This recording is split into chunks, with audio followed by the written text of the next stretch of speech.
A kú déédé àsìkò yìí, kókó inú ìwé ìròyìn la mú wá fún yín láti inú àwọn ìwé ìròyìn ilẹ̀ Nàìjíríà. Orúkọ tèmi ni Ọmágbémisọ́lá Ọmọlọ́rọ̀mọdẹ̀. Gómìnà àná fún ìpínlẹ̀ Èkìtì Ayọ̀délé Fáyòsé ti pe ẹ̀sùn tí ó pè ní kò sí ẹ̀sùn no case tí ó ṣe àgbékalẹ̀ láti fi fèsì sí ẹ̀sùn jìbìtì n6.9 billion tí àjọ tó ń gbógun ti ìwà ìbàjẹ́ àti ìṣòwò ìlú kúmọkùmọ EFCC pè takò. Adájọ́ Chukwujekwu Aneke láti ilé-ẹjọ́ ìpínlẹ̀ Èkó ni ó gbọ́ ẹ̀sùn lórí kò sí ẹ̀sùn tí Fáyòsé pè bí ó ti wá àyè fún ìgbẹ́jọ́. Fáyòsé ni agbẹjọ́rò fún ìjọba àná àgbà amòfin Kanu Àgàbí ṣaṣojú kí àgbà amòfin Ọlálékan Òjó tó ṣaṣojú iléeṣẹ́ Spotless Investment Limited gẹ́gẹ́ bí olùjẹ́jọ́ kejì second defendant. Àjọ EFCC nípasẹ̀ agbẹjọ́rò rẹ̀ àgbà amòfin Rotimi Jacobs pé ẹ̀sùn oníkókó 11 tí ó dá lórí màgòmágó, owó jíjí àti bẹ́ẹ̀ bẹ́ẹ̀ lọ tako Fáyòsé àti iléeṣẹ́ Spotless. Níbi ìgbẹ́jọ́ tí ó wáyé lánàá ni agbẹjọ́rò Fáyòsé Àgàbí ti ṣe àríyànjiyàn wípé àjọ EFCC kọ̀ láti fi ẹsẹ̀ ẹ̀sùn múlẹ̀ tako gómìnà àná. Bákan náà ni ó ní wọ́n kọ̀ láti pe ẹ̀sùn tako ẹni ọ̀rọ̀ náà tabá jùlọ tí í ṣe Abíọ́dún Agbélé. Ìdí tí wọ́n fi pe ẹ̀sùn tí kò lẹ́sẹ̀ ńlẹ̀ ẹ̀sùn ìlẹ̀dí àpòpọ̀ jẹ́ ẹ̀sùn tí ó gbọ́dọ̀ ní ẹni wọ́n jọ ṣe ẹ̀ṣẹ̀. Lẹ́yìn gbogbo atótónu ni agbẹjọ́rò fún àjọ EFCC rọ ilé-ẹjọ́ kí ó da ẹ̀sùn no case yìí nù. Lẹ́yìn èyí ni adájọ́ Aneke sún ìgbẹ́jọ́ sí ọjọ́ 10 oṣù keje ọdún 2025. Ọdún 2018 ni wọ́n kọ́kọ́ fi ojú Fáyòsé ba iwájú adájọ́ Mojísọ́lá Ọlátórègún kí ó tó fẹ̀yìntì. Lẹ́yìn èyí ni wọ́n yọ̀ǹda ẹ̀sùn fún adájọ́ Aneke. EFCC ṣe ẹ̀sùn wípé Fáyòsé gba n1.2 billion láti fi ṣe ìpolongo ìbò. Ó tún gba mílíọ̀nù $5 lọ́wọ́ Musiliu Ọbaníkòró láì gba ọ̀nà tí ó tọ́. Bákan náà ni wọ́n fi ẹ̀sùn kàn án wípé ó gba owó tí ó lé ní n1.6 billion nípasẹ̀ Proxies and Companies pẹ̀lú The Privateer Limited àti Steel Health Limited. Gbogbo wọ̀nyí ni wọ́n ní ó ṣe lòdì sófin money laundering fún ti ọdún 2011. Ẹ̀kúnrẹ́rẹ́ ìròyìn ṣì wà nínú ìwé ìròyìn Punch tó jáde lónìí. Ìgbìmọ̀ lọ́balọ́ba àti àwọn tí ọ̀rọ̀ kàn láti ilẹ̀ Ìbàdàn àti Ògbómọ̀ṣọ́ ti kọrò ojú gidigidi sí àbádòfin láti ilé ìgbìmọ̀ ìpínlẹ̀ Ọ̀yọ́ tí ó fẹ́ sọ Aláàfin Ọ̀yọ́ di alága títí láé fún ìgbìmọ̀ àwọn ọba àti olóyè ìpínlẹ̀ Ọ̀yọ́. Àfihàn yìí jẹ jáde nínú àtẹ̀jáde tí gbogbo wọn jọ pawọ́pọ̀ gbé jáde tí àwọn mọ́gàjí, baálẹ̀, ọba, àwọn ìgbìmọ̀ ìlú Ìbàdàn àti ọmọ agboolé Ìbàdàn, Ìbàdàn Compound Peace Initiative ICPI, àwọn ògidì ọmọ lọ́kùnrin àti lóbìnrin ilẹ̀ Ìbàdàn, àwọn mọ́gàjí láti agboolé Ṣọ̀ún ti ilẹ̀ Ògbómọ̀ṣọ́, gbogbo wọn ni wọ́n bu ọwọ́ lu àtẹ̀jáde. Àbá láti ṣe àtúpalẹ̀ òfin lórí oyè tí yóò sọ Aláàfin di alága ìgbìmọ̀ títí láé ni wọ́n ṣe àgbékalẹ̀ fún ìgbà ìkejì ní ilé ìgbìmọ̀ ìpínlẹ̀ Ọ̀yọ́ ní Ọjọ́bọ̀ tí ó kọjá. Agbẹnusọ ilé ìgbìmọ̀ Adébọ̀ Ògúndoyin ni wọ́n jọ jíròrò lé lórí kí wọ́n tó wá fi ránṣẹ́ sí ilé ìgbìmọ̀ lórí ìjọba ìbílẹ̀ àti ọ̀rọ̀ oyè fún àgbéyẹ̀wò. Nínú àbá yìí ni wọ́n ti ní bí Aláàfin kò bá sí nílé, kí Olúbàdàn ilẹ̀ Ìbàdàn gbàjọba. Bí àwọn méjèèjì kò bá wá sí nítòsí, kí Ṣọ̀ún ilẹ̀ Ògbómọ̀ṣọ́ ṣe alága. Ṣùgbọ́n àwọn lọ́balọ́ba àti àwọn tí ọ̀rọ̀ kàn bu ẹnu àtẹ́ lu àbádòfin yìí bí wọ́n ti ṣe àpèjúwe rẹ̀ ní ìtàpá sí àṣẹ àdáyébá àti ìyájú sí orí ìtẹ́.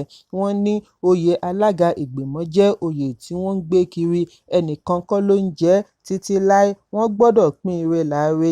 Ààrẹ Mọ́gàjí Ìbàdàn Hashimi Àríọrí àti alámòjútó ICPI Nurudeen Akínadé tẹnumọ́ wípé ìgbésẹ̀ wọn kò wá láti èrò ọkàn wọn ṣùgbọ́n láti tẹ̀lé àṣà àti ìṣe kí ìfẹ́ àti ìṣọ̀kan lè wà láàrin ìpínlẹ̀. Wọ́n ṣe ìkìlọ̀ fún ilé ìgbìmọ̀ tako dídá awuyewuye sílẹ̀ bí wọ́n ti ní kí àwọn aṣòfin bu ọ̀wọ̀ fún ìṣẹ̀ṣe kí wọ́n sì ṣe ìgbélárugẹ àṣà lórí yíyan adarí lọ́balọ́ba àti ìjòyè.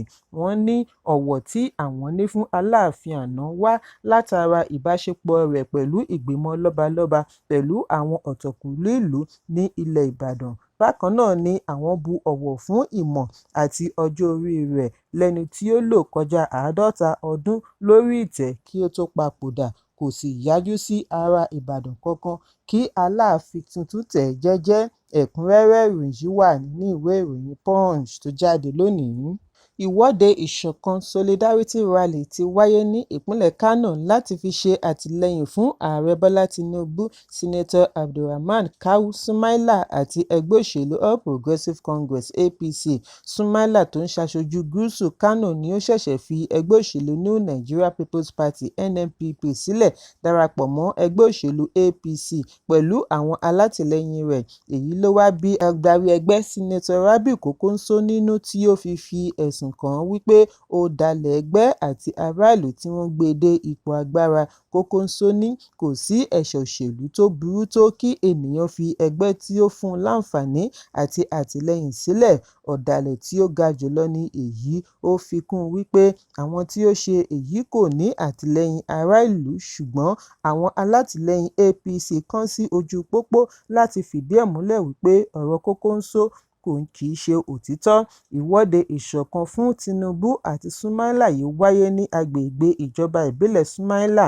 Oríṣiríṣi ẹgbẹ́ ni wọ́n kóra wọn jọ, lára wọn ni Waraka Scholars àti Waraka TikTok Influencers tí wọ́n gbé bánà dání pẹ̀lú oríṣiríṣi àkọlé bíi I stand with Kawu and Tinubu, Kawu has a bright future àti bẹ́ẹ̀ bẹ́ẹ̀ lọ.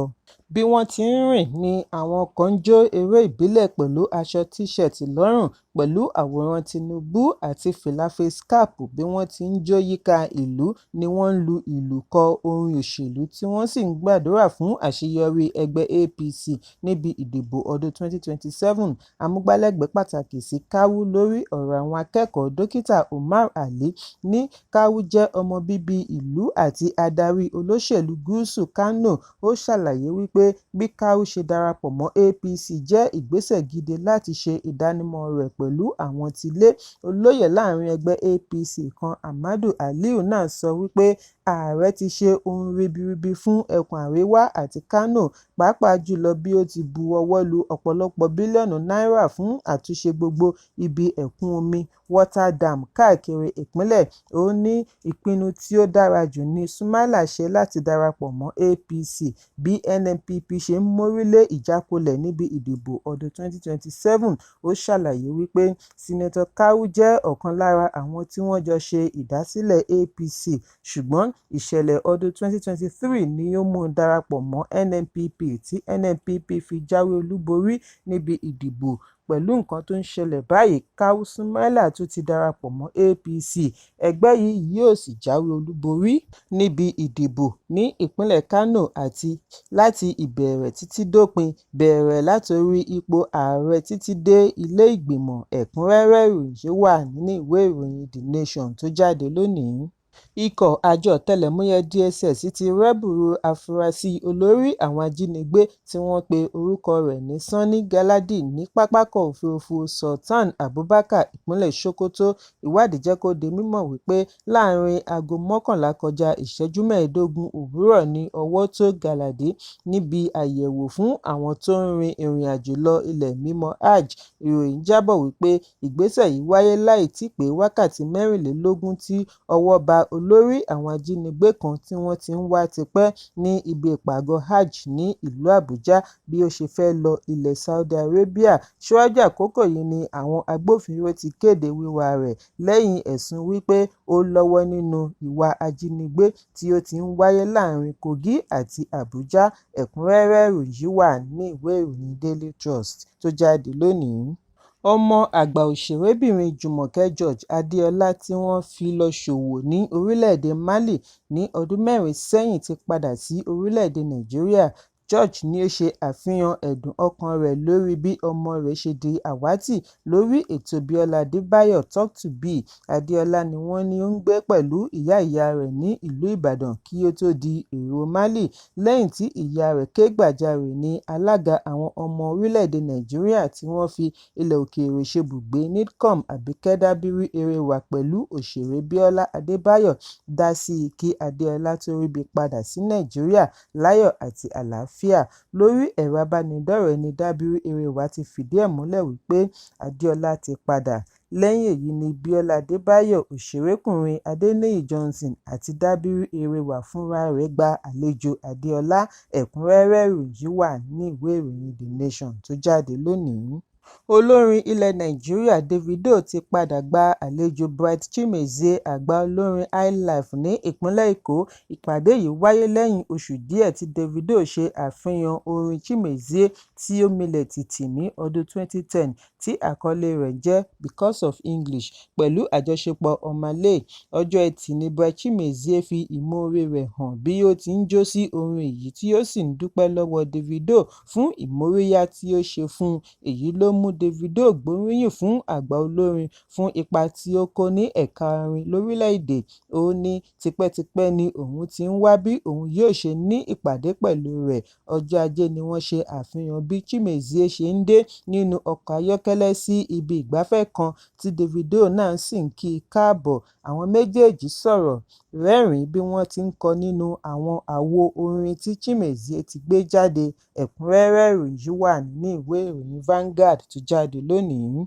ẹgbẹ́ agbábọ́ọ̀lù obìnrin Chelsea Women FC ṣe ayẹyẹ ìjáwé olúborí wọn pẹ̀lú àmì ayò 3-1 tako Manchester United pẹ̀lú ijó sí ìlúmọ̀ọ́ká orin Skills tí ó jáde ní ọdún 2015 tí àkọlé rẹ̀ ń jẹ́ Shake Body. nínú fídíò tí ikọ̀ yìí fi sórí ẹ̀rọ abánidọ́rẹ̀ẹ́ wọn ni ó ṣe àfihàn bí inú wọn ṣe dùn tó tí wọ́n sì ń jó sí orin yìí kárakára.